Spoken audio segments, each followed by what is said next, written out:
Desde los orígenes de la civilización, el peor enemigo del hombre ha sido el hombre. No se ha conocido epidemia o catástrofe natural que haya causado tanta ruina y muerte como la que nos hemos causado los hombres a nosotros mismos. Las guerras, las tiranías y las dictaduras son las cicatrices humanas más vergonzosas de la historia de la civilización.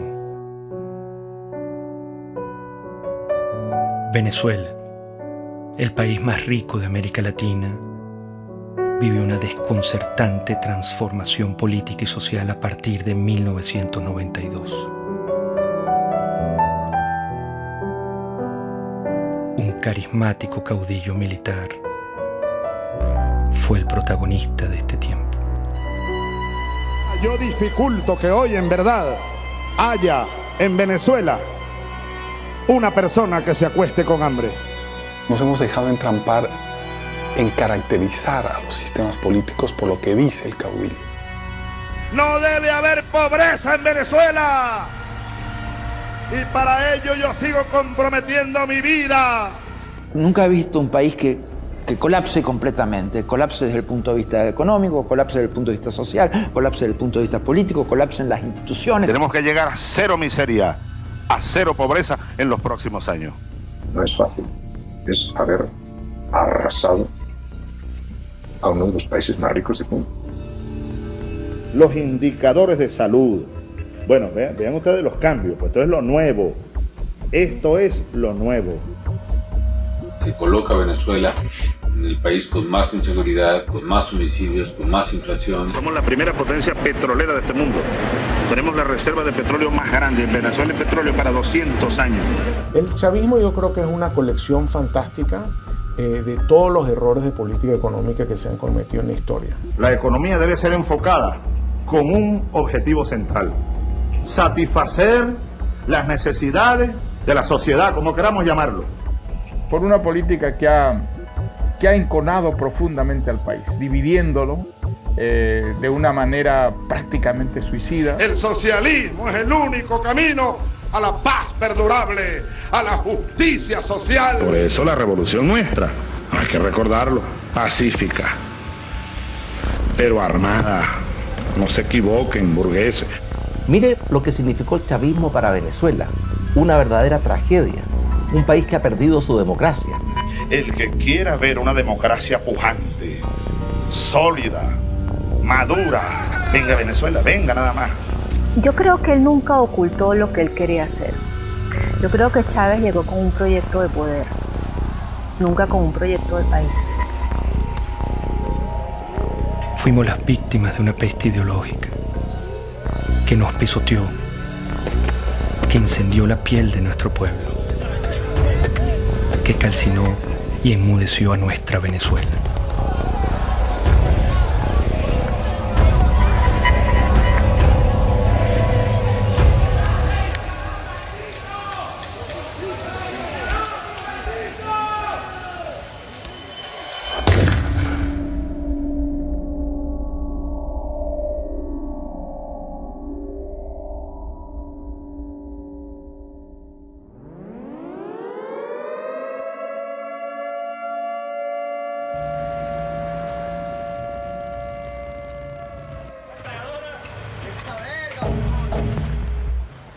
Al filo de la medianoche del 4 de febrero de 1992, Venezuela era sorprendida con un sangriento golpe de Estado. Un grupo de militares intentó asesinar al presidente Carlos Andrés Pérez para hacerse del poder. La ira militar latinoamericana se volvía a pronunciar.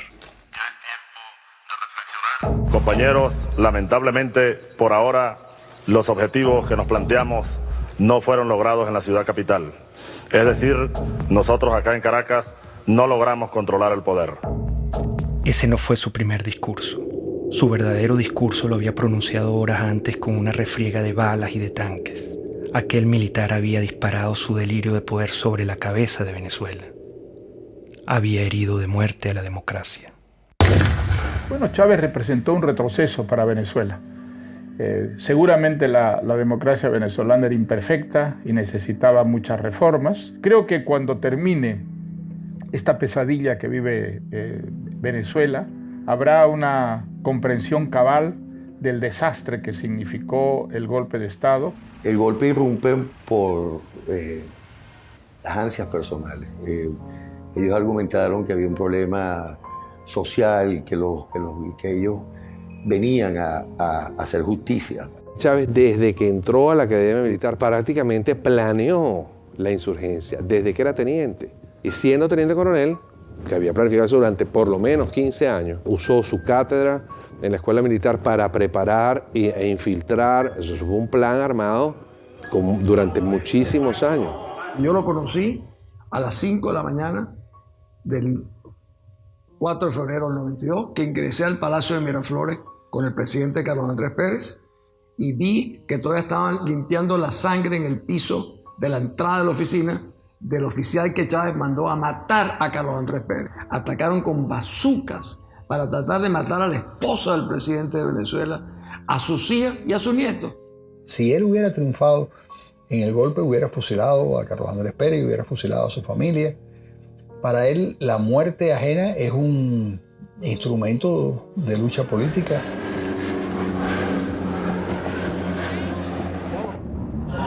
Este es un boletín extraordinario de El Observador. Ustedes pueden observar en este momento cuando uno de los aviones Bronco intenta lanzar cohetes exactamente en este momento está cayendo uno de los cohetes cerca del palacio. En estos momentos, señores, ustedes pueden observar cómo acaba de caer un cohete cerca del Palacio de Miraflores. Parece que una de las partes del Palacio de Miraflores sí sufrió bastantes daños, uno de los muros. Yo fui días después del 4 de febrero a Miraflores, vi todas las balas en todos lados. Después me tocó ser ministro durante el 27 de noviembre, donde vi los asesinatos en el Canal 8, el set de crímenes que cometieron también ahí.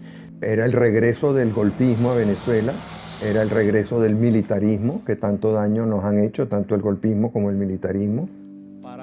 Hugo Chávez, como tantos otros tiranos, asaltaba la historia dando 2 golpes de Estado. Centenares de venezolanos asesinados, la mayoría de ellos con disparos en la cabeza, marcaban el principio de una era. Lo volaron. Rafael Caldera fue uno de los fundadores de la democracia en Venezuela. Fue presidente y senador vitalicio.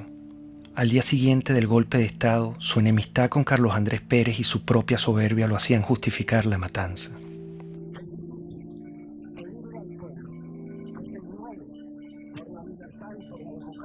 Su ambición de poder le daría un rol protagónico en el ascenso de Hugo Chávez. Irresponsablemente llegó a decir: debo confesar que el 4 de febrero Chávez me causó una excelente impresión como se la causó a todo el mundo. Aquellos segundos que usó Chávez en la televisión presentaron un hombre equilibrado, sensato. Lo cierto es que Hugo Chávez acababa de asesinar a centenares de venezolanos.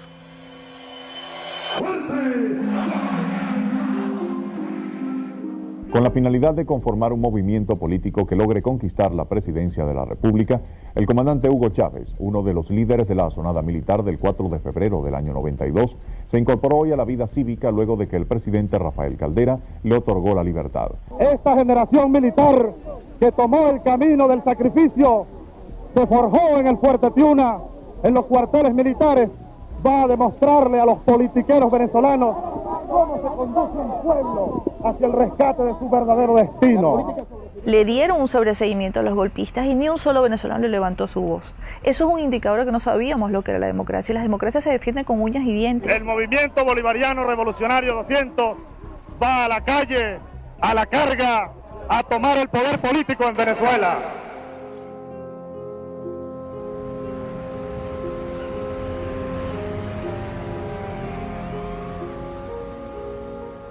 La democracia generó oportunidades, expectativas que implicaban un enorme desafío para las instituciones políticas y económicas. Y no se dio con la velocidad que estos millones de venezolanos que salían de la pobreza y que emergían en una vibrante clase media quería seguir ascendiendo y aspirando. Hugo Chávez entendió que había un pueblo muy desilusionado, que estaba harto de los políticos de siempre, que estaba harto de las oligarquías de siempre, que estaba harto de las élites de siempre. Puso en el centro de la conversación nacional a un grupo humano muy importante de los venezolanos que habían sido excluidos. El año que viene se ve esto horroroso y gracias a los gobernantes, que es lo que nos han llevado a este extremo. Bueno, yo creo que será más caro todo, porque imagínense cómo está la situación, todo será peor. Venezuela vivía en democracia. Una democracia imperfecta como en cualquier país, pero también con grandes avances en su infraestructura y en su cultura, incluso en el plano económico y político. El problema que sacudía a Venezuela era de otra índole. El problema era moral. Empieza la declinación de la corrupción, el centralismo, la incompetencia, las élites que miraban desde atrás y querían obviamente servirse del gobierno, pero no querían servir en el gobierno. En mi opinión, fueron los empresarios venezolanos, fueron los medios de comunicación venezolanos y fue la cúpula política venezolana la que trajo a Chávez. Había un hartazgo con la clase política, había un hartazgo con los partidos principales, había un hartazgo con la dirigencia. Bueno, yo creo que el año próximo va a ser un poco difícil, puesto que la perspectiva que nos está dando el gobierno es porque vamos a tener que apretarnos más el cinturón de lo que tenemos. Venezuela padeció momentos críticos de corrupción en el pasado. Quedó una tierra fértil para que llegara un Mesías. Chávez logró comunicarse directamente con el pueblo venezolano. Chávez es el hombre que realmente nos va a ayudar a llevar la democracia como tiene que ser. Que es el hombre que estamos esperando para que transforme nuestra patria. Las grandes causas que traen a Chávez son las mismas que en todos estos regímenes, y es que la democracia, que siempre, en casi todos los casos, tiene una presencia previa. La República del Weimar presidía a Hitler, el presidencialismo italiano presidía a Mussolini. Sí, hay una presencia, una democracia previa. Esa democracia previa no lleva el liberalismo, el individualismo a todos los rincones del país. La clase política no había entendido que la democracia hay que alimentarla, hay que cultivarla, hay que cuidarla permanentemente.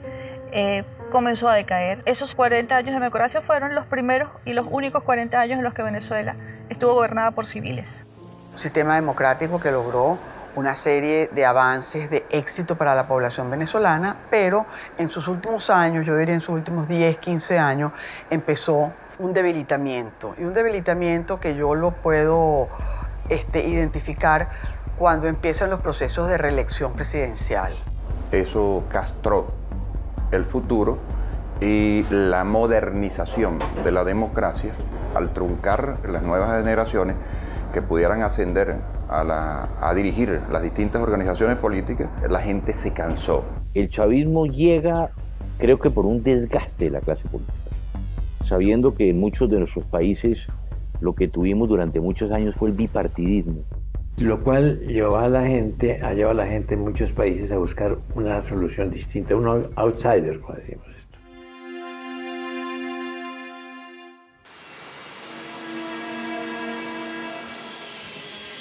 Hugo Chávez apenas salía de la cárcel viajó sospechosamente a La Habana, Cuba. Fue recibido con honores de jefe de Estado por Fidel Castro. Ahora, nuestro homenajeado de esta noche, el comandante Hugo Chávez. Cuba es un bastión de la dignidad latinoamericana y como tal hay que verla y como tal hay que seguirla y como tal hay que alimentarla. Y lo hizo. Prometió extender la mano al proyecto revolucionario de Castro y usar el petróleo de Venezuela como recurso político de expansión ideológica. Un proyecto estratégico de largo plazo, en el cual los cubanos tienen y tendrían mucho que aportar, mucho que discutir con nosotros. Es un proyecto de un horizonte de 20 a 40 años. Un inmenso abrazo bolivariano para todos ustedes.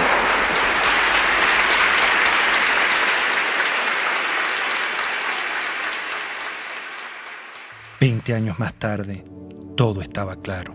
ese era el Chávez que no quisimos ver ni escuchar. Hugo Chávez es una creación de Castro en un país que tiene el momento adecuado. Ya lo había intentado antes con la guerrilla, penetrar con la guerrilla, y va fracasando en muchos modelos.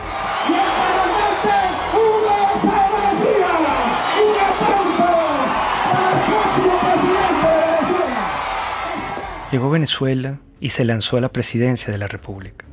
Recorría el país en su Volkswagen rojo para mostrar que venía del pueblo. Los venezolanos pronto olvidaron al militar asesino. Con su magnetismo y carisma, engañó intencionalmente al país. ¡Qué grande es el pueblo de Venezuela! Nos hemos dejado entrampar en caracterizar a los sistemas políticos por lo que dice el caudillo y no por los resultados reales. Para defender un pueblo masacrado, expropiado, mancillado y humillado por esas cúpulas políticas que le expropiaron el derecho a la vida. Lo que hubo es una retórica que ilusionó a mucha gente en favor de los pobres, en favor de la igualdad. El populismo de Chávez es embelezador, sabe enamorar a la ciudadanía. Cuando Chávez se vuelve candidato presidencial, bueno, entonces él dice que él es un tipo muy moderado, que él no es socialista, que él no es comunista, que él no va a cerrar ningún medio de comunicación. Yo no soy socialista, no, yo creo que ya el mundo de hoy, la América Latina que viene, requiere un salto adelante. ¿Para usted Cuba es una dictadura o no es una dictadura? Sí, es una dictadura. Lo que Chávez proponía no era una cosa militar, él proponía una cosa democrática, un modelo basado en la tercera vía de Blair. Aquí hay un modelo de transición de 5 líneas. Yo te la dejo y espero pues las críticas y los aportes. Pero esa no es la tercera vía, esa es la vía venezolana. Pero la referencia de tercera vía es porque estamos buscando una economía humanista y un sistema político que sea democrático verdaderamente, que atienda al ser humano, Granier, que sea humanista, decimos. El presidente Carlos Andrés Pérez, a quien Chávez paradójicamente intentó asesinar en su golpe de Estado, advirtió la calamidad que se avecinaba. ¿Cuál es la tragedia que usted avisora si gana Chávez? Bueno, una dictadura. Y nosotros sabemos lo que es una dictadura. Aquí no hay ley, aquí no habrá derecho de expresión, aquí las cárceles se abrirán para quienes no estén de acuerdo con ese gobierno, no se le permitirá a nadie disentir, y todos los problemas que hoy vemos y que queremos acabar, los problemas de corrupción, los problemas del poder judicial, todos se harán más graves aún. Hugo Chávez Frías, 2.794.062 votos, 56.23%. Excelente, excelente, porque es la recuperación de los valores, es la recuperación de la dignidad también de la patria, ¿no? Bueno, feliz, contento por el triunfo de nuestro comandante para que mejore nuestro país. Todo se ha consumado. Chávez. El militar traidor y asesino llegó al poder. ¿Cómo lo permitimos? ¿Estábamos tan mal como sociedad? ¿Qué nos pasó?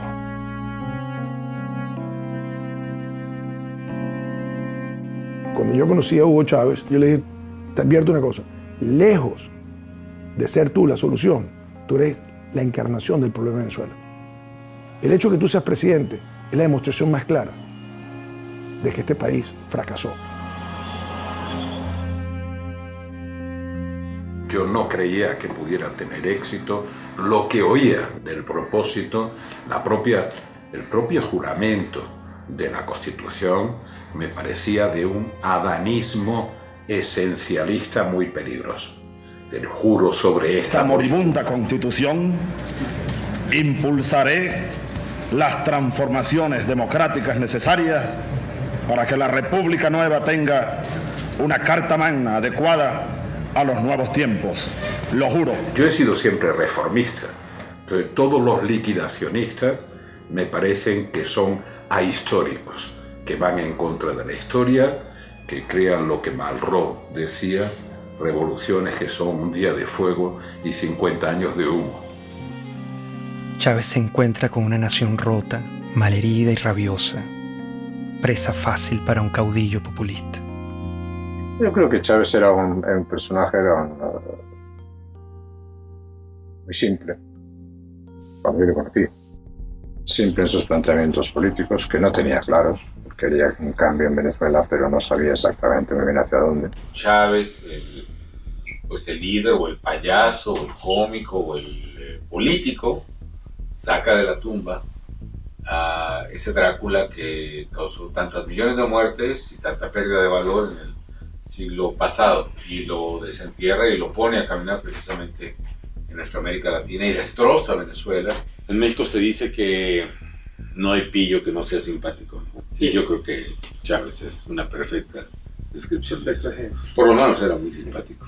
No quiero abundar en la parte del pillo. Siempre lo que quiero y mi palabra es la ley.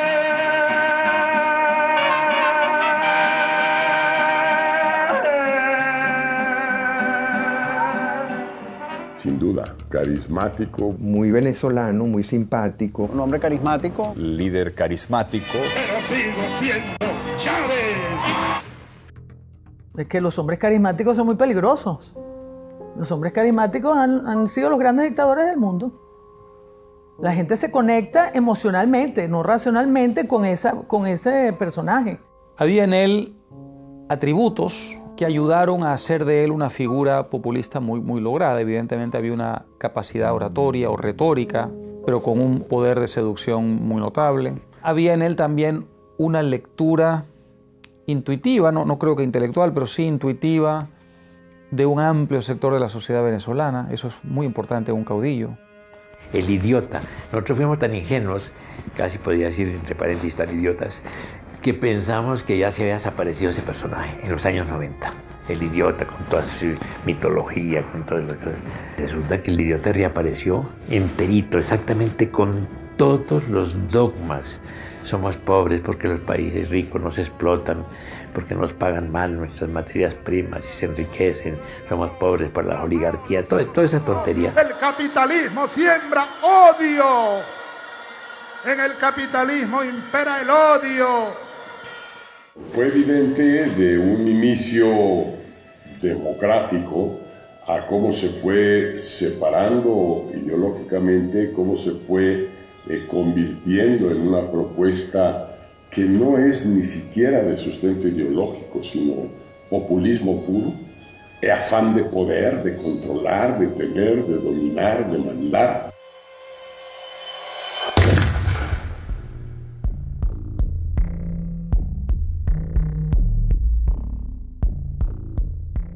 Menos mal que surgió en su momento y a tiempo la Revolución China. Menos mal que existió Mao Zedong. Al chavismo lo define muy bien la necrofilia ideológica, que es una manera que yo estoy utilizando para describir este amor apasionado por ideas muertas, por ideas que han sido probadas en un país una y otra vez y han fracasado, ideas que han sido probadas en otros países y también fracasan, y sin embargo las abrazan y las adoran y las tratan de seguir impulsando, a pesar de que tenemos toda la información de que no funcionan. El chavismo es el rescate de unas ideas mezcladas en una ensalada anacrónica que pasan por el marxismo, por las teorías de Engels, por el libro rojo de Mao, el verde de Gaddafi, Simón Bolívar, todo mezclado. Esta revolución, así lo digo como cristiano, es profundamente cristiana. ¡Viva Cristo el Redentor!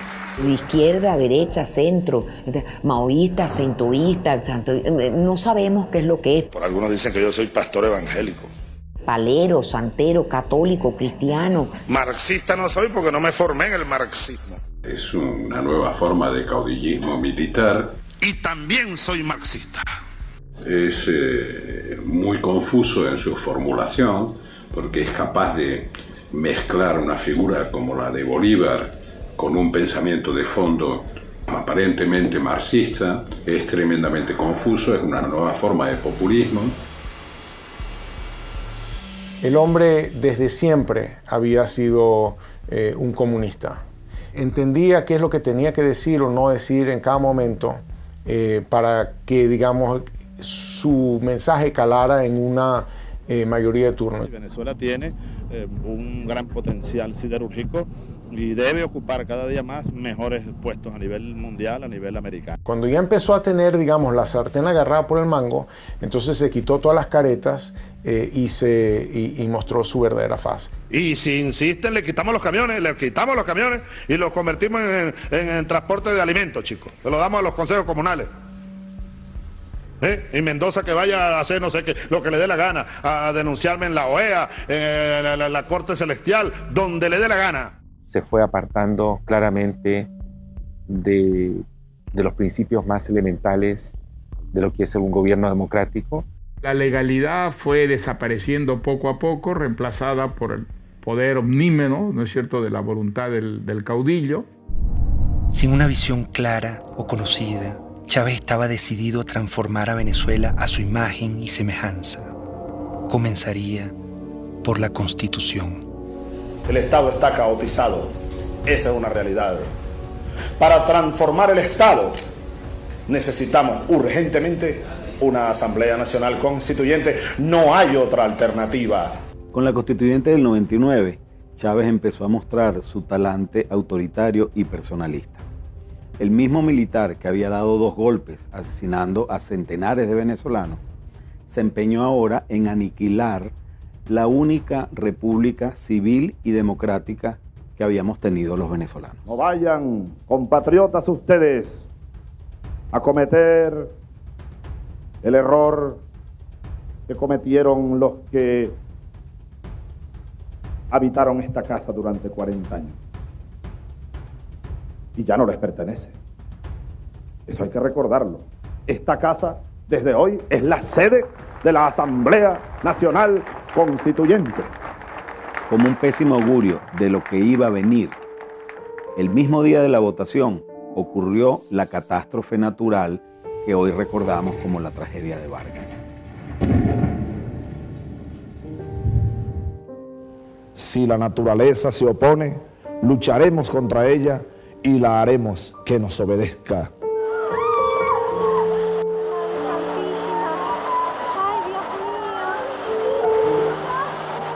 Ha nacido la República Bolivariana de Venezuela. Quiso Dios hoy que una tragedia enlutara a la nación venezolana precisamente en el día de su renacimiento. Qué cosas, ¿no?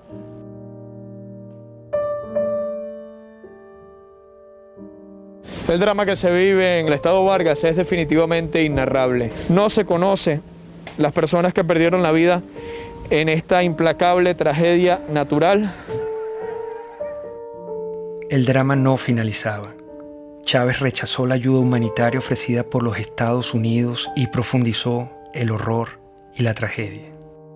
Vargas era un bastión desde el punto de vista geográfico, geopolítico, porque es la entrada del país, es el puerto, es el aeropuerto. Y si se sembraba una recuperación por la vía estadounidense, pues yo iba a ser la imagen más notoria de lo que implicaba la recuperación de Vargas.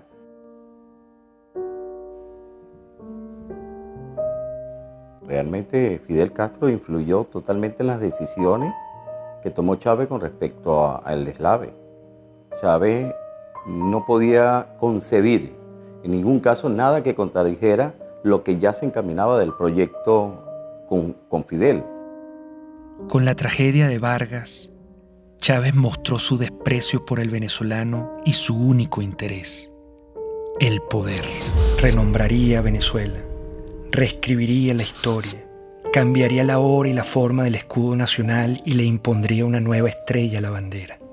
Todo era una nube ideológica. Su mentor lo guiaba. Castro es la persona determinante en la evolución de Chávez. Castro vio que Chávez le daba al castrismo y a Cuba la gran oportunidad soñada. Es decir, lo que no logró el castrismo mandando a Che Guevara a invadir y a conquistar militarmente Venezuela, la idea histórica que siempre ha tenido el castrismo de que Venezuela debía ser un territorio dominado por el castrismo, en todo caso como fuente de suministro de petróleo, fundamentalmente y como punto de expansión para sus políticas en América, se haya Chávez. Un líder joven, lleno de vida, al quien le quedan por delante grandes tareas que realizar, hasta la victoria siempre. Y ahí Fidel lo agarra, lo seduce y le vende la idea del socialismo y de lo que él había aprendido de los soviéticos, que era la construcción de un Estado autoritario, totalitario, basado en las premisas de la Unión Soviética. ¡Viva el comunismo! ¡Здравствует коммунизм! ¡Patria o muerte! ¡Родина или смерть! ¡Мы победим!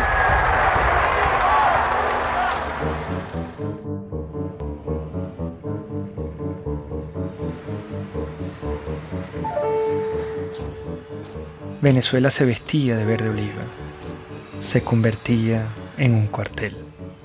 Revolución socialista, vaya General Canelones, patria socialista o muerte. ¡Venceremos! La figura de teniente coronel es, digamos, la primera vez que tiene autonomía para comandar tropa.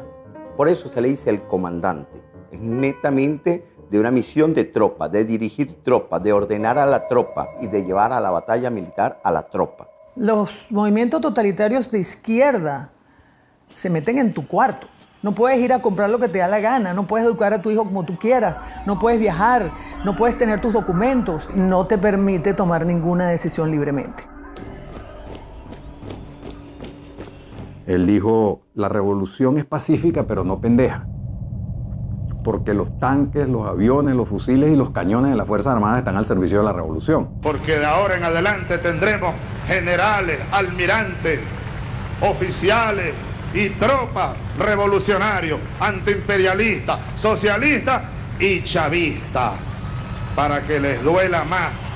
Yo era presidente de PDVSA, hablé con él sobre el tema y le dije, caramba, presidente, mire, me preocupa mucho lo que usted dijo, porque las Fuerzas Armadas no están al servicio de ninguna parcialidad política. Las Fuerzas Armadas están al servicio de la República y la revolución es una parcialidad política. Ellos no entienden que al definir la Fuerza Armada como chavista le están atribuyendo una parcialidad política a un grupo que es armado de toda la sociedad venezolana. O sea, nosotros tenemos partidos políticos en Venezuela y un partido político que está armado con el ejército. Chávez gastaría miles de millones de dólares en armamento militar. Si tomamos en cuenta que desde 1830 las armas venezolanas solo han sido usadas contra venezolanos, el peligro era inminente.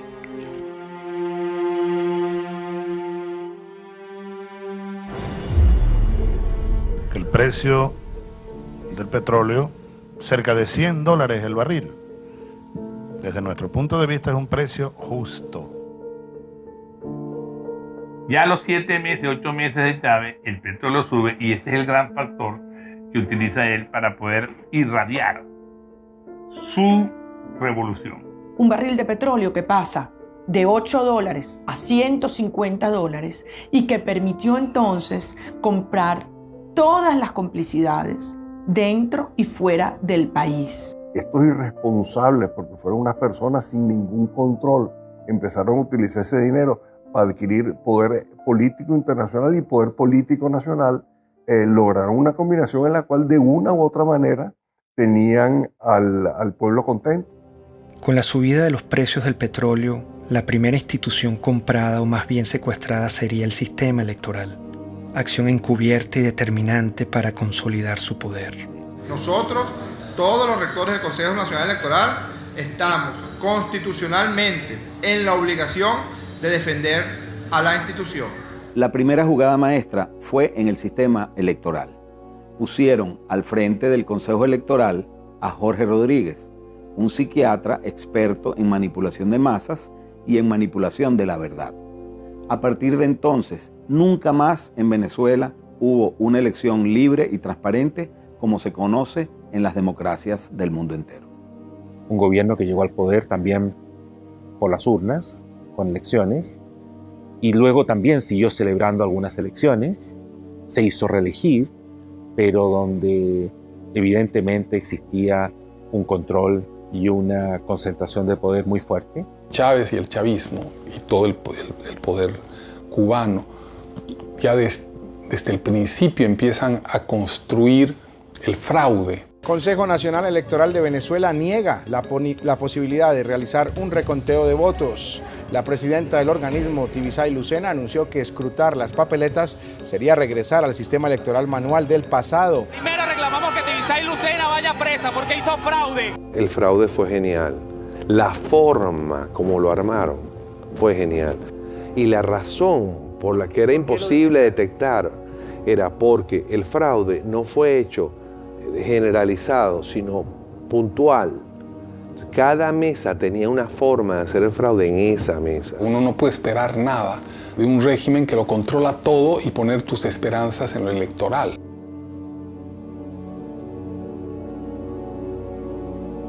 La lucha geopolítica iniciaba. Chávez intenta adueñarse de la Compañía de Petróleos de Venezuela, PDVSA. Necesita su dinero para consolidar su poder.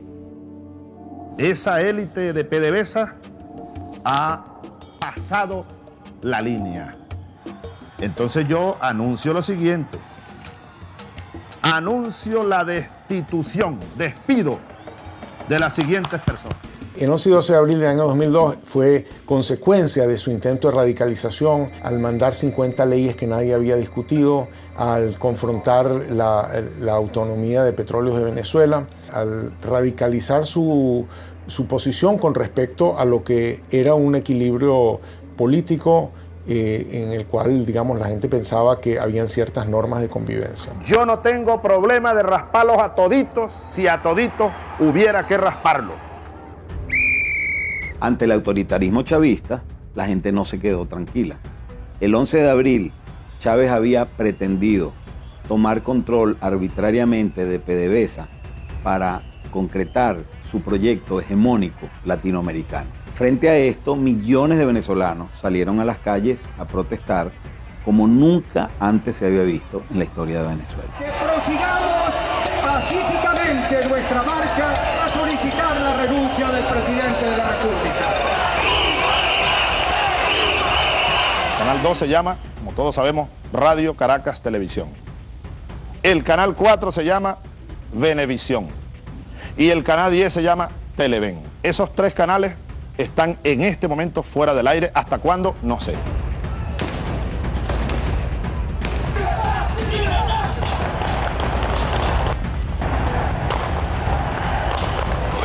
La aplicación del plan Ávila, y el primer movimiento que vamos a hacer es la columna del batallón Ayala.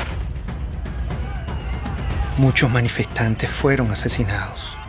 Chávez volvía a disparar a la cabeza de venezolanos inocentes como lo hizo en su golpe de Estado. Hay que responsabilizar como ejecutor a Rodríguez Chacín. Hay que, como autor intelectual y jefe de esa banda de delincuentes, al propio Chávez, al propio presidente de la República.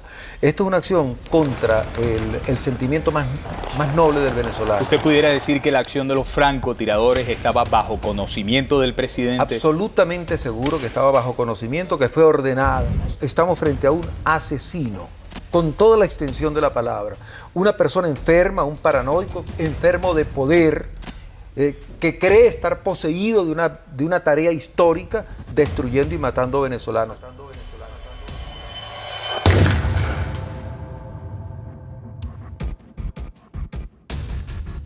La certeza de que el país estaba encaminado hacia los peores pasos posibles me llegó el 11 de abril de 2002, porque era un país en el que el odio, el resentimiento y la violencia se habían enseñoreado ya, y se habían enseñoreado desde el poder contra la ciudadanía.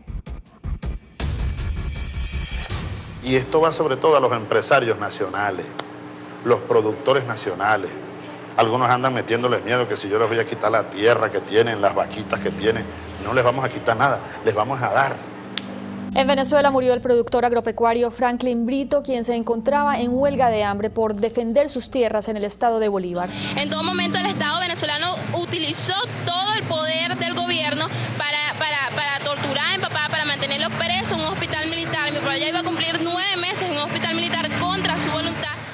Chávez inicia un circo de expropiaciones y asaltos a la propiedad privada. En aquella casita que está allá vivió Bolívar recién casado. Esa casita que se ve ahí con 2 balcones.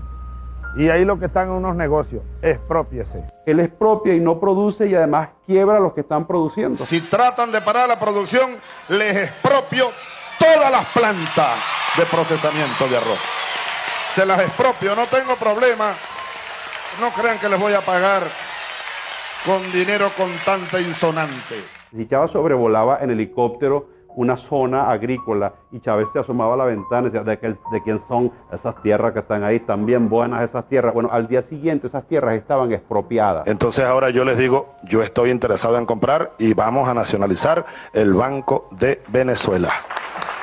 Empieza a hacerse el estado de la banca, de seguros, de industrias, sobre todo industrias de alimentos.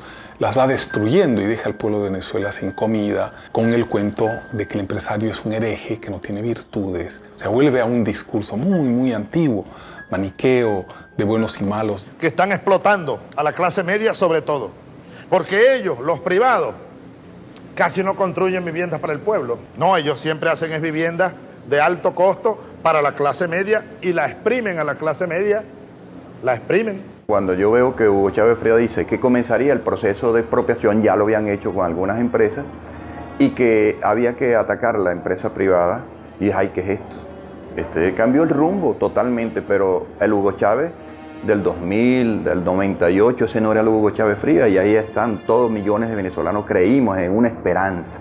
Esa esperanza se sepultó porque yo lo viví en carne propia.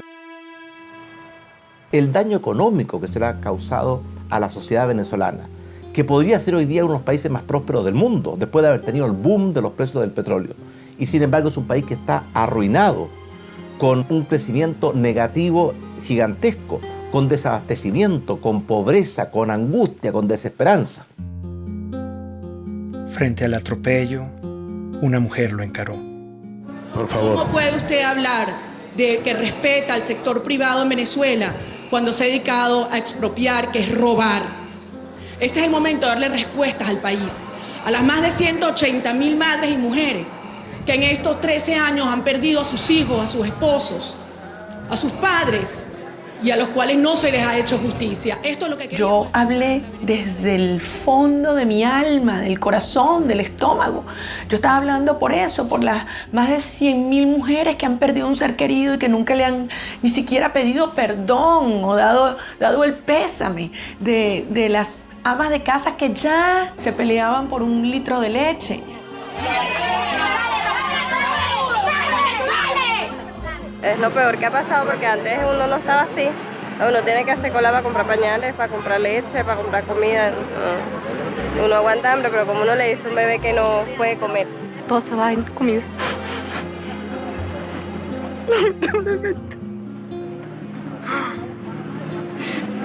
Estamos pasando trabajo.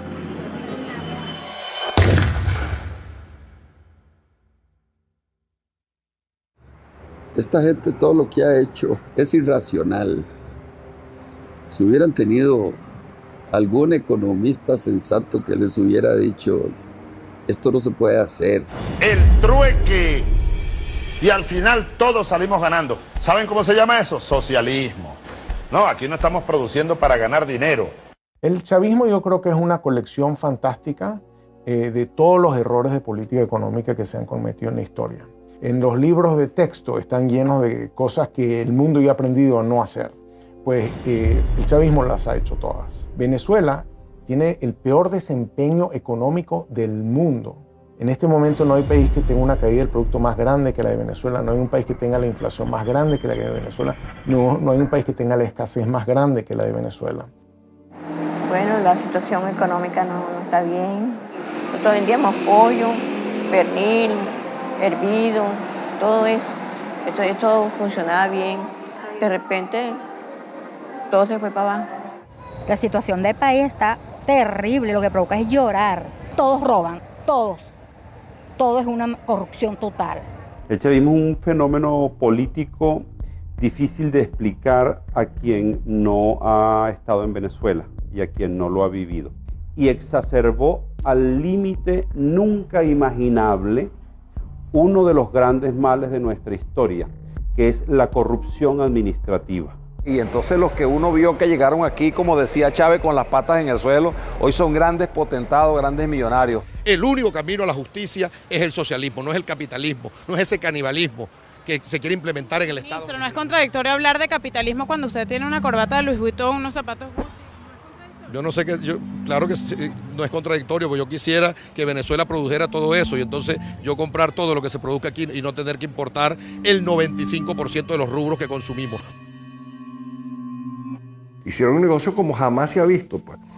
Nosotros hemos presenciado el gran saqueo que se le ha hecho a Venezuela, que probablemente en ningún país del mundo haya habido un saqueo tan a fondo y tan organizado como este que hubo en nuestro país. Es mentira que hubo una lucha contra la corrupción, todo lo contrario, este ha sido el gobierno más corrupto que existió en la historia de Venezuela, aprovechándose del histórico barril del petróleo que llegó a superar los $100 varios años.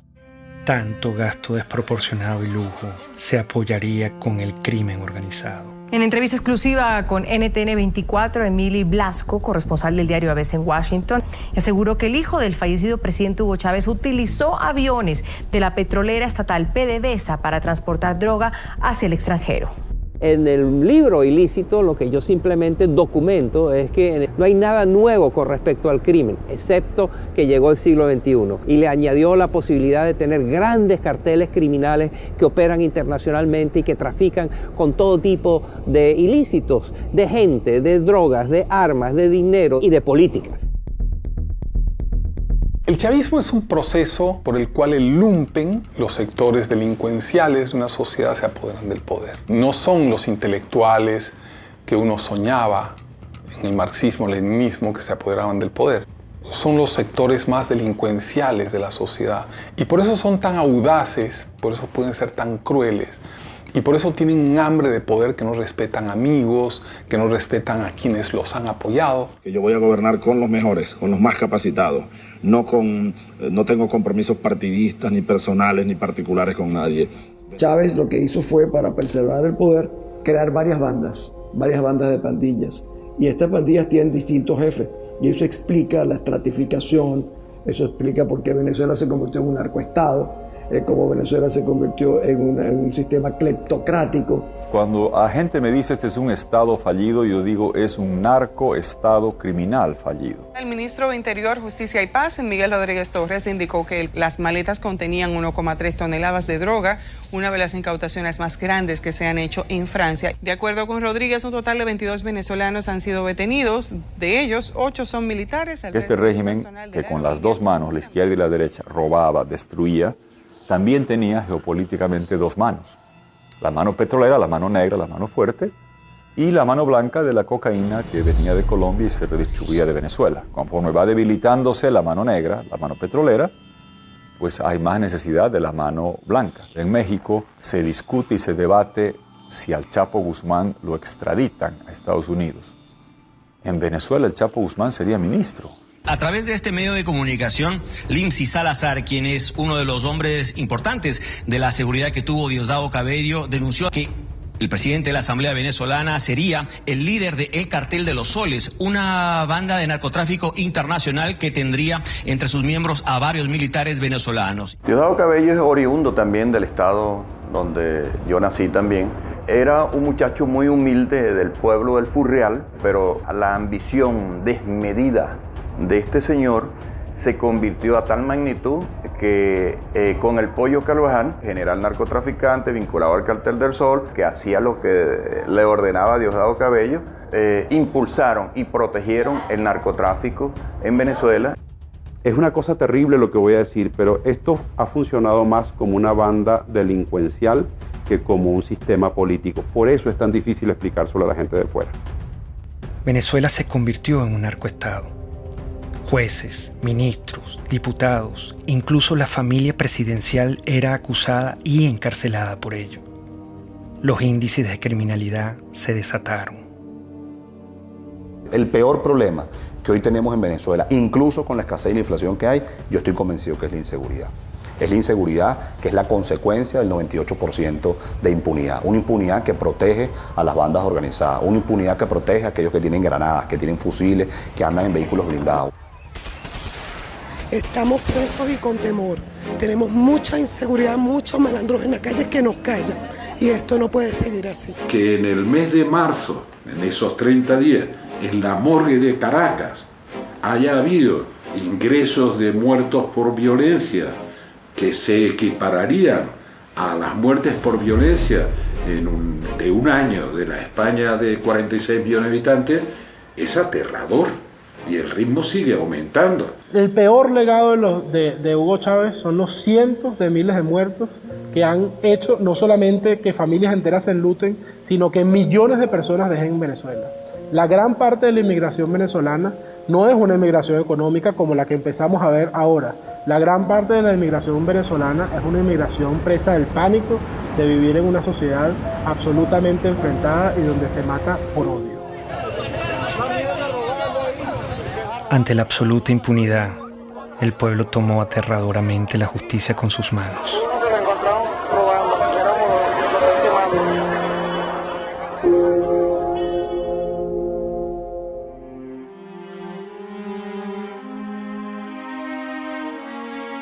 En la lógica totalitaria no existen argumentos, existen posiciones e intereses. Y está la revolución y lo que le conviene a la revolución, y están los enemigos de la revolución y lo que le conviene a los enemigos de la revolución. Y si tú dices algo, nunca te contestan una idea. Porque hay informes de que estuvo en la Orchila, en claro, la isla de la Orchila. Tú estás repitiendo basura. Tú lo que estás aquí es repitiendo basura. Eso no es cierto. Tú por tu boca estás repitiendo basura. No, yo le estoy preguntando. Pero está bien. Mi labor es preguntar. Está bien, pero estás recogiendo la basura. Estás recogiendo el basurero, el estiercolero. Siempre te hablan de ti, de tu posición, de tus intereses, pero no de la idea. Yo creo que sin lugar a dudas la violencia que se vive en Venezuela, de todo tipo, es también producto del discurso. Para que no sean ridículos, ¿vale? Porque es un tarado, es un imbécil, no sabe ni hablar. Es un fascista. Y este bandido lo tiene con su plata. Se concentró en una forma de hacer política abiertamente polarizante, generando la división entre los buenos y los malos. ¡Y jalabola de los yanquis! ¡El candidato jalabola! Métodos horripilantes, degradación verbal, violencia. ¡Yanquis de mierda! ¡Váyanse al carajo 100 veces! Cuando tú ves que te nombran escuálido en televisión nacional, te insultan, le insultan a las personas que piensan diferente, indudablemente está coaccionando a las Fuerzas Armadas a sentirlo como enemigo. Y el enemigo, dentro de la mentalidad militar, hay que destruirlo, hay que aniquilarlo. Chávez empezó a ser amigo o a presentarse como amigo de aquellos violadores a los derechos humanos como eran Gaddafi, que inclusive fue invitado a Venezuela y le dieron honores. El caso de Omar al-Bashir, quien por cierto al día de hoy todavía tiene una orden de captura por crímenes de lesa humanidad. Incluso Mugabe también fue, digámoslo así por lo menos lo presentó como amigo de Chávez. Entonces de alguna manera Chávez trató de incorporarse y crear su grupo, digamos, de socios violadores de los derechos humanos para hacerse ver como víctimas de lo que son los gobiernos tradicionales. En América Latina también tenía sus aliados. Las fuerzas del comunismo, del terrorismo y del narcotráfico lo postularon como su líder continental. Poco después de su charla privada con los directores de varios medios de comunicación, el ministro de Defensa hizo una corta intervención en la que dio por cierta las pruebas sobre la presencia de guerrilleros en Venezuela. Lo que dice Manuel Marulanda a Chávez en uno de los párrafos que reza así es lo siguiente: nosotros, es decir las FARC, siempre estaremos atentos en caso de agresión gringa a aportar con nuestros modestos conocimientos en defensa de la revolución bolivariana de Venezuela. FARC y el ELN no son ningunos cuerpos terroristas, son ejércitos que ocupan un espacio. Hay que darle reconocimiento a las Fuerzas Armadas Revolucionarias de Colombia y al Ejército de Liberación Nacional. La primera declaración me llamó la atención porque hablaba de la imparcialidad frente a la guerrilla colombiana. Y yo le llamé la atención, le dije, presidente Chávez, usted está llegando a un país en que hay democracia, hay instituciones, por lo tanto usted como presidente de una hermana república como de Venezuela no puede hablar de imparcialidad. Pero él mantenía ese discurso. A veces cuando yo hablaba con mi canciller y hablábamos con otros presidentes, creíamos que era un poco, esa es la inexperiencia de Chávez, y yo creo que todo estaba absolutamente calculado. La milicia popular va a tener su vehículo, su armamento, sus cuarteles de milicia y su organización. Ustedes son una fuerza guerrillera, pues, para decirlo más claro. La milicia, yo podría decir que es un partido armado, que es un cuerpo que crece y se desarrolla casi al mismo volumen de las Fuerzas Armadas orgánicas. Y hay otra cosa muy delicada, que son los colectivos, organizaciones armadas. Todo es el poder, para mantenerse en el poder. Vemos entonces milicias o colectivos armados disparando contra personas.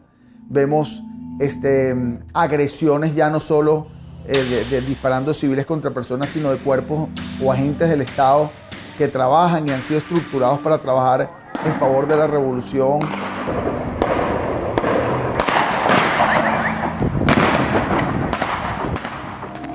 Se dispuso controlar hasta la última conciencia. No quería críticas. La libertad de expresión también debía ser pisoteada. Hay un señor por ahí, de esos representantes de la oligarquía, que quería ser presidente de la oligarquía. Y que luego esos gobiernos adecocopellanos le dieron concesiones para tener un canal de televisión. Estoy viendo la televisión, una cadena más, y me llama la atención el tono en el que está hablando delante de militares. Y ahí es donde él hace el anuncio de que él va a cerrar a Radio Caracas. No habrá nueva concesión para Radio Caracas Televisión. Se acaba la concesión. Ya está redactado la medida, así que vayan preparándose, apagando los equipos, pues.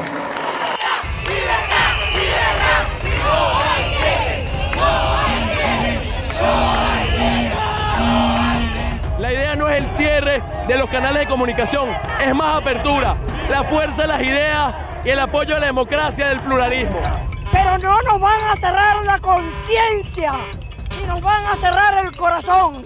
El presidente Hugo Chávez ratificó que este domingo a medianoche sacará del aire a la cadena Radio Caracas Televisión, una medida criticada internacionalmente como un acto de censura. La única forma en que la concesión no termine es que el domingo 27 a medianoche Hugo Chávez no sea presidente de Venezuela. En el fondo era querer controlar los medios de comunicación, que eso fue lo que lo llevó a diseñar esta cosa de la hegemonía comunicacional y ir cerrando la libertad de expresión hasta que queda un pequeño espacio. Yo una vez leí que los jóvenes hacen política desde la indignación, ¿no? Yo creo que lo que nos motivó en el 2007 fue la indignación. Es como que vimos que se metieron en nuestra casa, te apagaron la televisión, ese momento fue muy dramático cuando se acabó la señal, fue algo que se metió en la vida de uno, no era tanto si Chávez era popular o no, sino que era ilegal y era inmoral y estaba malo y era inaceptable que decidieran por ti. No podemos ser ajenos a lo que pasa en el país, no podemos vivir en un cuadrito, libertad de expresión y estamos en la calle. Me motivó a mí en 2007, o lo que me llevó a dar un paso al frente para colocarme en la vanguardia, fue especialmente la libertad de expresión y muy específicamente el cierre de RCTV.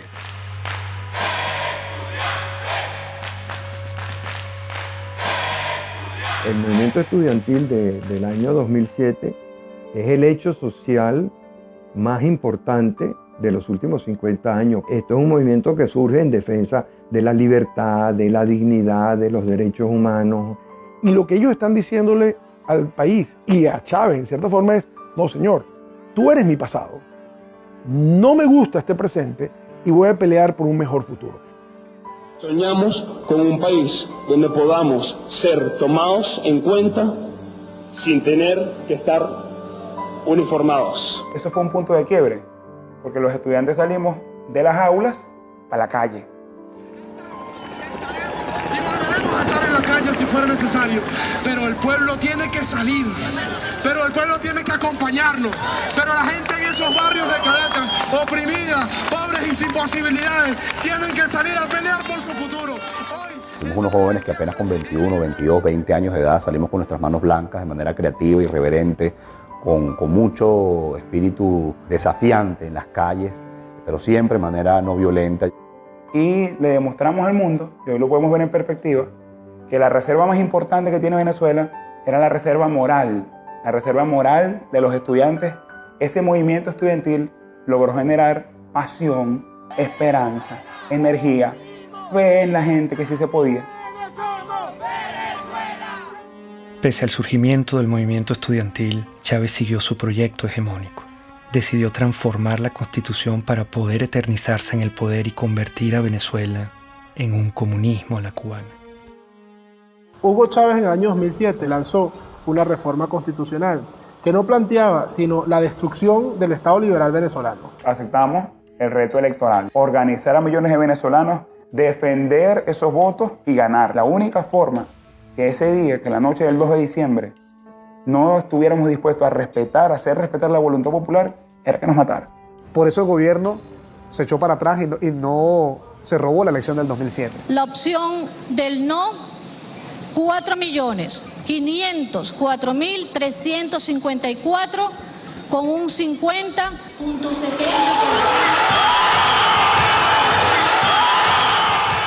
Hay un quiebre de ese proceso político. El presidente Chávez lo obligan a reconocer la victoria del movimiento estudiantil y de Venezuela y cataloga esa victoria como una victoria de mierda. Es una victoria de mierda.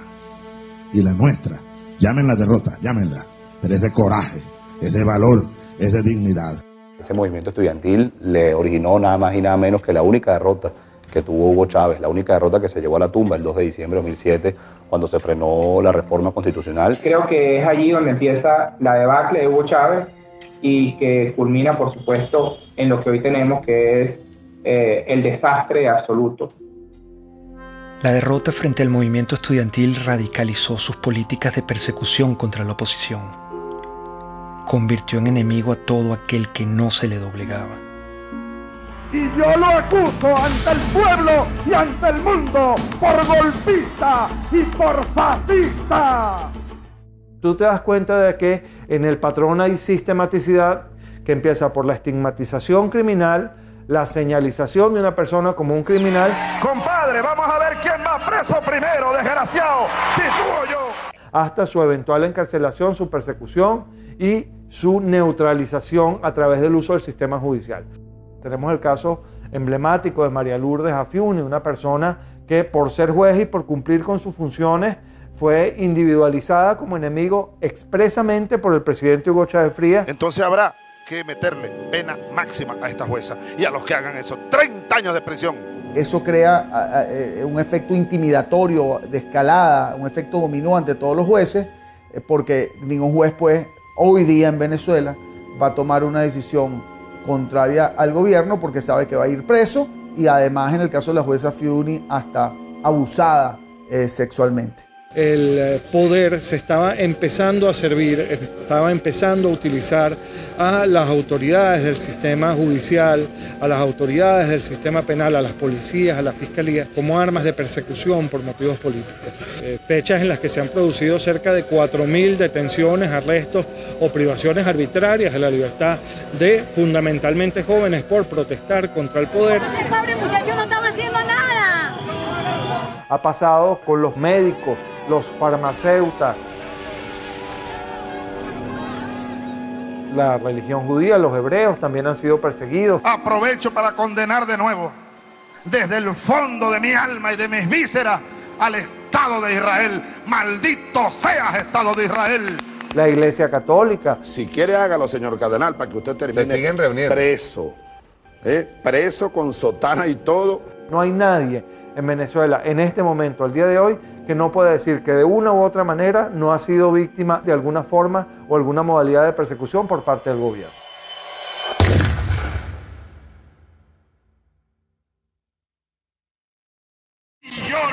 acuso de contrarrevolucionario y hay que barrerlo del mapa político venezolano. A mí me acusaban de todo lo que le acusaban. Pueden acusar a una persona contra el gobierno: conspiración, asociación para delinquir, terrorismo, financiamiento al terrorismo. Tú estás allí simple y llanamente porque piensas diferente. Simple porque te conviertes en una amenaza. Y al convertirte en una amenaza eres su enemigo. Y al convertirse en su enemigo te tienen que aniquilar, bien sea moralmente o hasta físicamente. Esta lucha, hermanas y hermanos, es por todo el pueblo de Venezuela, que hoy está sufriendo cola, está sufriendo escasez. Los jóvenes no tienen empleo, no tienen futuro por un modelo equivocado. Leopoldo es un servidor público que ama lo que hace, que es servir a la gente. Hoy está encerrado precisamente por eso, porque es bueno. Este gobierno lo que ha hecho es perseguir y dividir a los buenos. Persiguen lo que funciona, dañan lo que funciona, lo que es el verdadero venezolano. Primera autoridad civil es Antonio Ledesma en Caracas. Y se presenten 120 y tantos hombres que el modo como se llevan a Antonio Ledesma es para hacer una película. El ejercicio del terror como mecanismo de poder. ¿Por qué está Leopoldo López preso? ¿Por qué está preso Antonio Ledesma? ¿Por qué? Porque el mensaje que transmite la revolución es muy claro. El líder político que ordene una movilización de calle, no importa lo que sea, va preso. Que la comunidad internacional se pronuncia diciendo que eso es inconstitucional, que viola los derechos humanos. Está bien, ¿cuál es el problema? Esa es parte de la receta de Fidel. Si te tienes que quedar aislado, te quedas aislado. ¿Cuál es el problema? Doy la orden de una vez, señor ministro de Defensa, ministro de Interior y los jefes de la policía. Me le echan gas del bueno y me lo meten preso.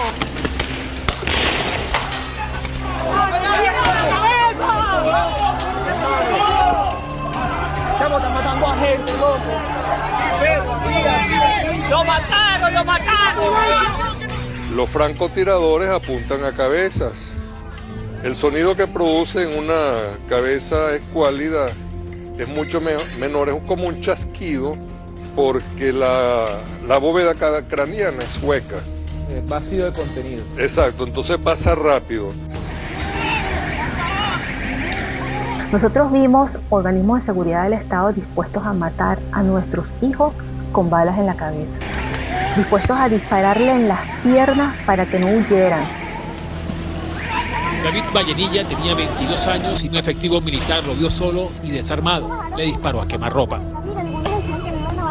David cae al suelo y recibe una segunda descarga. Como puede, se levanta y da unos pasos, los últimos de su vida. Su cuerpo fue despedido con las letras del himno nacional, cantado por sus compañeros cuando era trasladado a la morgue.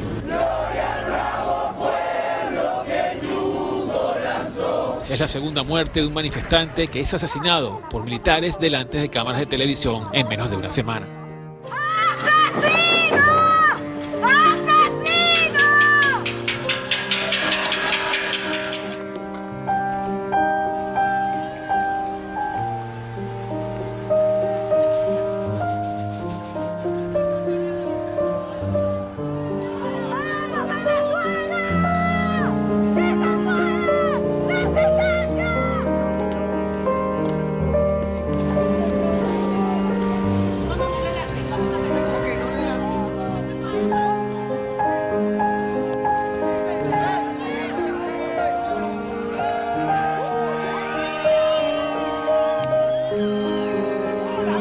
¡Asesinos!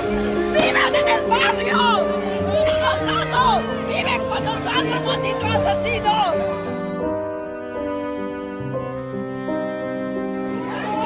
Un campo de batalla. Así lució la sede del Palacio Federal Legislativo tras el asalto de grupos... En la conmemoración de nuestra independencia, intentaron asesinarnos. Intentaron acabar con la vida de parlamentarios electos por el voto popular. Unos golpes no son nada en comparación a los casi 100 jóvenes que han asesinado esta dictadura en Venezuela. Nosotros los diputados, si exigimos sacrificio, debemos estar dispuestos al sacrificio. Sí, los golpes nos duelen, pero no es más allá del dolor que sentimos cada vez que vemos que se nos deshace el país. La tortura ha sido en Venezuela sistemática porque Hugo Chávez hizo un guión con sus organismos de seguridad del Estado que todos siguieron los mismos funcionarios, los mismos métodos para lograr lo mismo, que es el control social, para castigar al disidente, para causarle más daño. No solamente estás preso, sino que además te torturo. Y bueno, los nuevos métodos de tortura, que son las torturas blancas, ¿no? Que se implementan en la llamada tumba.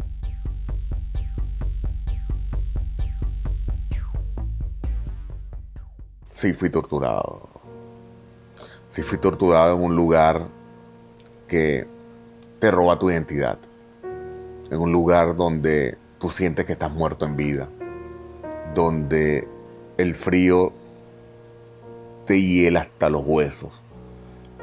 Donde tú ves una pared blanca 24 horas al día. Donde la luz está encendida y no te permite dormir correctamente.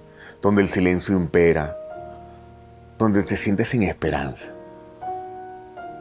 Donde la comida te llega fría, que tienes que comer con las manos. Donde tus gritos nadie lo escucha. Donde tu dolor nadie lo siente. Es estar enterrado vivo, Gustavo. Independientemente de los precios del petróleo, el gobierno garantiza al pueblo venezolano todos los recursos necesarios para lo que resta del año y continuar impulsando el desarrollo integral, el desarrollo económico. Terminado ese superciclo de precios, se acabó el socialismo del siglo XXI. Es decir, esa ilusión de que la gente puede vivir de unos buenos burócratas y que esos buenos burócratas, repartiendo eficazmente los panes entre la sociedad, nos iban a hacer felices a todos. Pónganme el precio del petróleo, pónganmelo a cero y Venezuela no entra en crisis.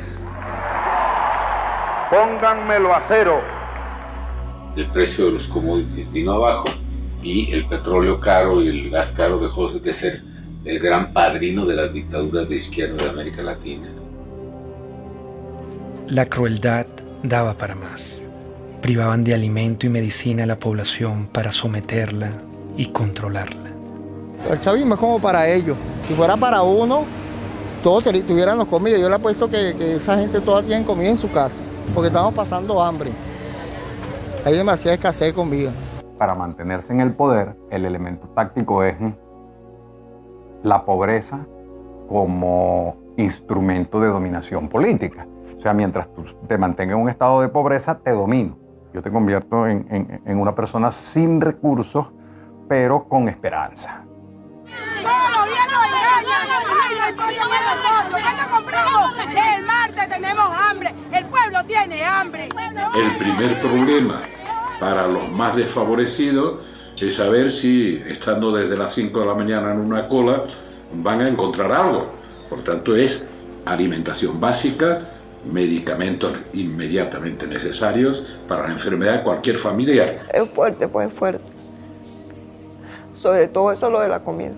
A veces me toca salir por ahí, en casa y un plato de comida para mi hijo.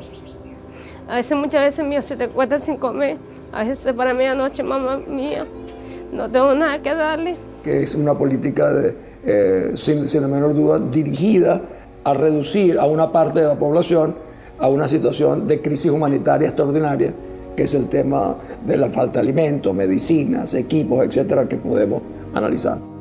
Largas colas y humillación marcaban al pueblo para que pudiera acceder a migajas de comida. Estamos cansados, chamo, de hacer cola, estamos cansados de esta mariquera todos los días.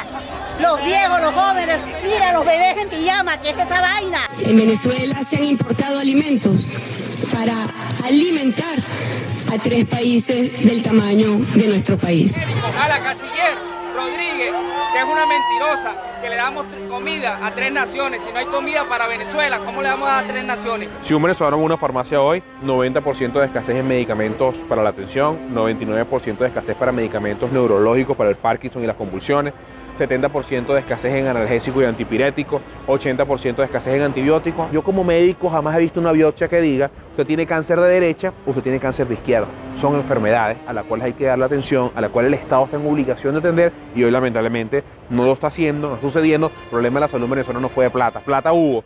Se robaron todos los dólares y la gente se muere porque no hay medicinas y se muere porque no hay comida. ¿Dónde está eso? Se lo robaron. Es la impotencia de ver cómo la gente a mi alrededor se está muriendo por hambre, por falta de medicina, por oxígeno en un hospital. 18 años que un régimen, porque esto no lo puedo llamar yo gobierno, destrozó el país. Se olvidó del pueblo y se olvidó que ese pueblo los puso en el poder y se olvidó que ese pueblo tiene necesidades.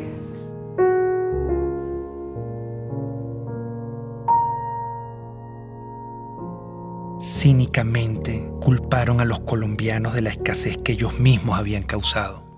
No cesa el número de colombianos deportados por parte de las autoridades venezolanas. Ya son 283 que han llegado aquí a la frontera, a Colombo venezolana, en la Guajira colombiana. Es inimaginable lo que sucedió, es que estábamos viendo el Holocausto. Cuando marcaban las casas, que era una casa que estaba revisada, o la R o la D, la R revisada, y de R y D revisada y demolerla, eso no se había vivido en América Latina. Y ver esos rasgos hoy en día, la persecución en esa semana, ver a los colombianos saliendo de Venezuela, era tanto igual o peor que ver a los de Siria o ver a los de Grecia en sus barcas o traspasando fronteras en Europa para buscar migrar hacia otros países. Cosas que nunca habían sucedido. Había un niño enfermo y el papá rogándole que lo dejara llevar al hospital y no lo dejaban, y todo por ser colombianos. Yo no creo que eso sea justo, que nos hayan sacado de allá así como unos perros, porque así fue como nos sacaron. No importa que andemos desnudos, no importa que no tengamos ni para comer, aquí se trata de salvar la revolución. Las reformas que introdujo el comandante Chávez retrocedieron a Venezuela gradualmente hacia una dictadura en la que la libertad sufrió un terrible menoscabo.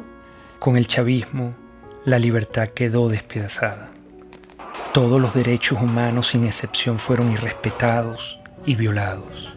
El comandante ordenaba: para retirarnos de inmediato de la tristemente célebre Comisión Interamericana de Derechos Humanos. Ya basta. ¿Hasta cuándo nosotros vamos a estar con esa espada de Damocles? A lot of dictatorships are very similar, and basically what you need in a dictatorship is to keep the very small number of people happy. That means that you're keeping a lot of people unhappy. Milosevic was very committed to destroy educated urban middle class in Serbia because he felt the real threat to his regime comes from these people. I was living in a country which was prosperous once.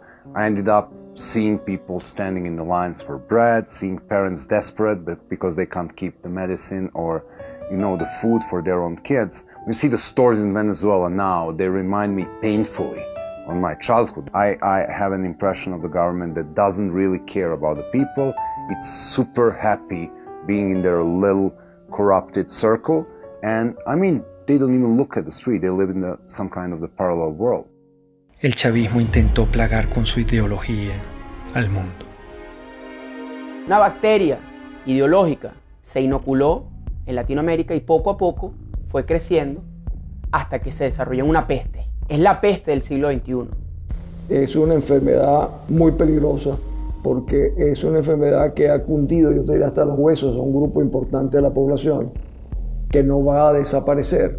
Conquistando una relación, yo diría, en muchos casos parasitaria, de gobiernos, algunos caribeños, otros de Sudamérica y Centroamérica. ¡Sí se puede! ¡Sí se puede! En este caso es la de Podemos. Podemos es una amenaza real.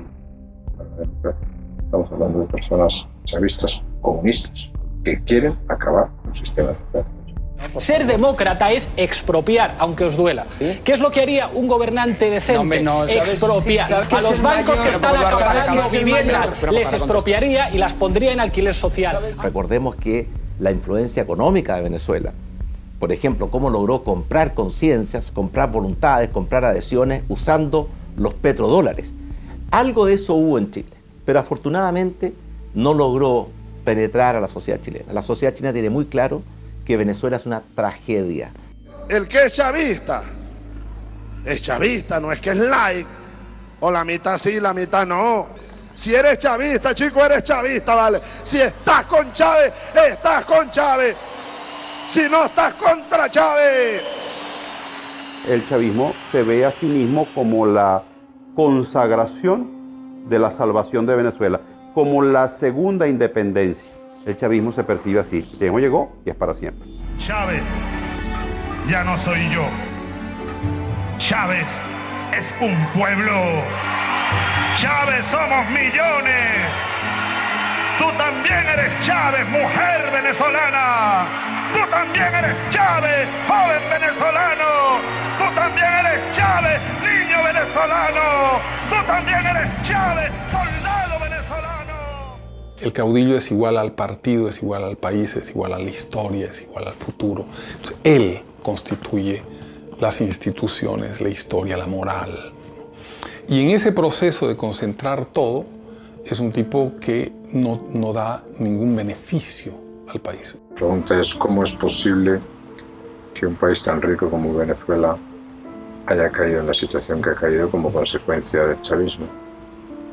Pero también la pregunta podría ser muchas otras. ¿Cómo es posible que la Alemania, que era la gran nación avanzada en la literatura, en las ciencias, en la cultura, en la música, cayera en manos de una banda criminal que llevó al mundo a una guerra terrible y fue autora de un genocidio, los nazis, espantoso?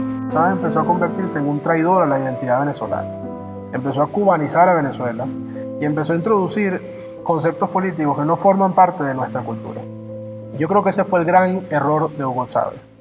Creo que en la cima del poder se perdió y en la cima del poder adquirió unas ideas completamente desvinculadas con la sociedad. Comenzó, por tanto, y de inmediato, otra serie de estudios especiales que confirmaron la existencia de un tumor abscesado con presencia de células cancerígenas. Hugo Chávez pidió al pueblo venezolano respaldar al actual vicepresidente Nicolás Maduro en caso de una ausencia total que lleve a la nación a convocar unas nuevas elecciones presidenciales. El mandatario aseguró que Maduro es el hombre que puede continuar con el llamado socialismo del siglo XXI. Si algo ocurriera, repito, que me inhabilitara de alguna manera, mi opinión firme, plena como la luna llena, irrevocable, absoluta, total, ustedes elijan a Nicolás Maduro como presidente de la República Bolivariana de Venezuela. Yo se los pido desde mi corazón. Nicolás Maduro. Su único atributo conocido fue que era su guardaespaldas, su chofer, su compañero más cercano e íntimo. Maduro, ¿quién es? Es un don nadie, no hay la pasión por Venezuela, solo tiene una encomienda del moribundo que le dijo: no me le aflojes a la revolución bolivariana. Me visitan las mariposas. Debe ser que me reconocen como un mariposón. Multiplicarnos, así como Cristo multiplicó los peces. Portugal y Venezuela, estamos en el mismo continente. Se ve que la influencia de los cubanos fue determinante. Maduro es el hombre formado por los cubanos, Maduro es el hombre cercano a los cubanos, y convencieron a Chávez, o Chávez se convenció de que ese era el sucesor y por eso lo nombraron. No pudieron nombrar a otro más competente, nombraron a alguien no tan competente por su cercanía con los cubanos. Recibimos la información más dura y trágica que podamos transmitir a nuestro pueblo. A las 4:25 de la tarde de hoy, 5 de marzo, ha fallecido el comandante presidente Hugo Chávez Frías.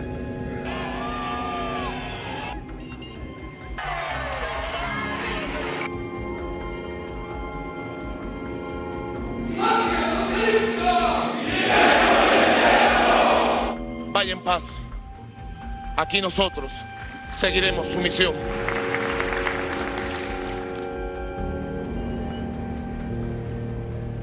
¿Qué legado dejó? Lo que dejó fue el país destrozado. Eso fue lo único que dejó él. Corrupción, hambre, violencia, división entre familias. Ese es el legado de ese señor. Esta es una de las 7 plagas que cayó en Venezuela.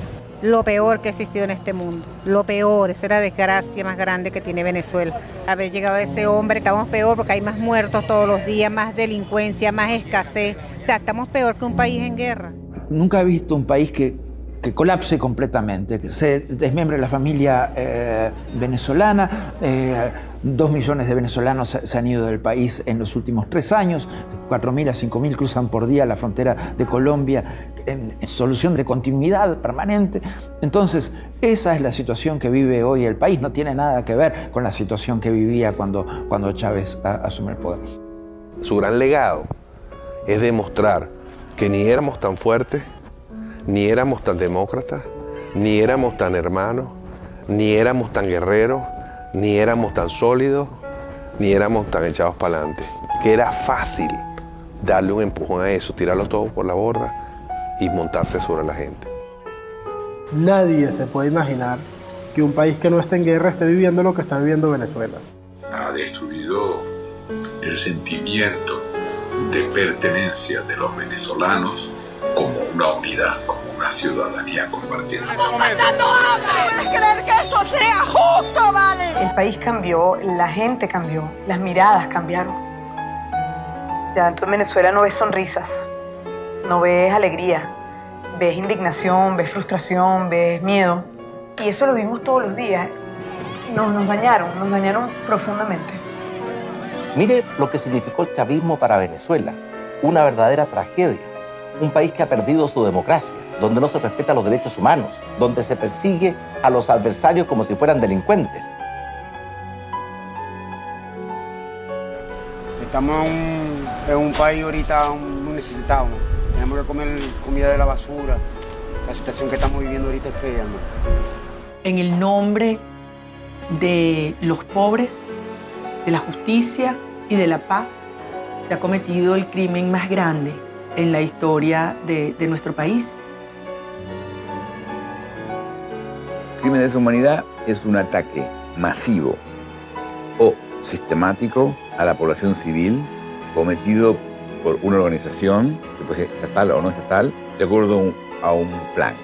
La existencia de presos políticos, la tortura a esos presos políticos, la detención como instrumento político, la generación de violencia como instrumento político, la muerte de manifestantes u opositores. En todos los años del chavismo fueron 2.000 personas que fueron asesinadas, lo cual implica una utilización del asesinato como mecanismo de sujeción y de represión para sostener el aparato político bajo control.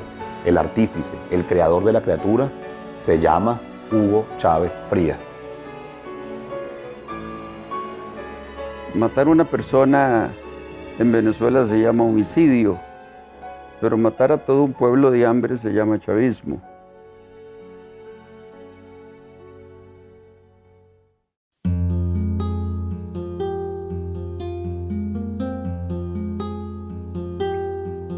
La única forma de inmunidad que existe contra la peste chavista es la conciencia.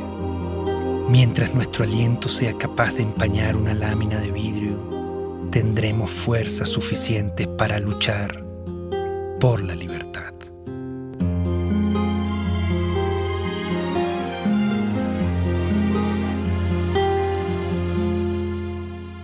El pensamiento de un hombre de bien no podrá nunca encarcelar. Es luz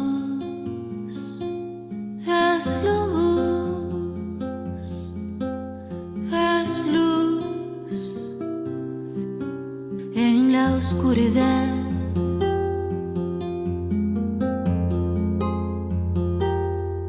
Dijo el poeta en su pesar que el destino es la libertad. Bala en el pecho, balas por detrás, bala en la frente, balas al andar, pero nuestro destino es la libertad, la libertad.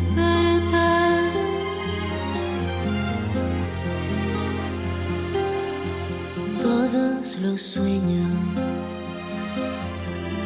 de un hombre de bien no podrán nunca encarcelar.